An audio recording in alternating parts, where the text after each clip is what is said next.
अच्छा, आप लोगों को एक कविता सुनाऊं? हाँ।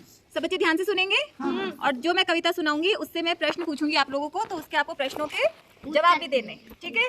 चलिए, ये कौन है?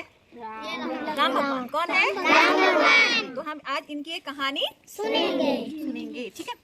एक हुए थे राजा राम, एक हुए थे राजा राम, बहुत बहुत था उनका नाम, बहुत बहुत था उनका नाम। माता ने वनवास दे दिया, माता ने वनवास दे दिया, राम का सारा राज ले लिया, राम का सारा। सीता उनकी रानी थी, सीता उनकी रानी थी, सुंदर बड़ी सयानी थी, सुंदर बड़ी सयानी थी। लक्ष्मण छोटे भैया थे, लक्ष्मण छोटे भैया थे, प्यारे प्यारे भैया थे, प्यारे प्यारे भैया थे। तीनों मिलकर चलते थे, तीनों मिलकर चलते थे।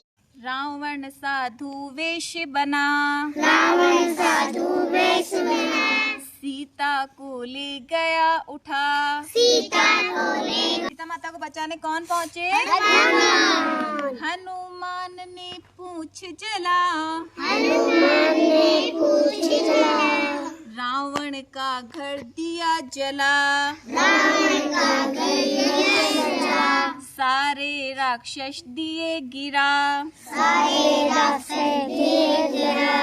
राम लखन ने रावण मारा, राम लखन ने रावण मारा, रावण को किसने मारा? राम है ना? और सीता को ले आए छुड़ा, सीता को ले आए छुड़ा, सीता को ले आए छुड़ा। सीता को ले आए छुड़ा। जब राम भगवान सीता माता को छुड़ाकर वनवास पूरा हो गया उनका 14 साल का, और जब वो वापस अयोध्या लौटे ना, इसी खुशी में हम लोग दिवाली का त्योहार मनाते हैं। उनके लिए, उनके स्वागत के लिए हम इतने सारे दीपक को जलाते हैं।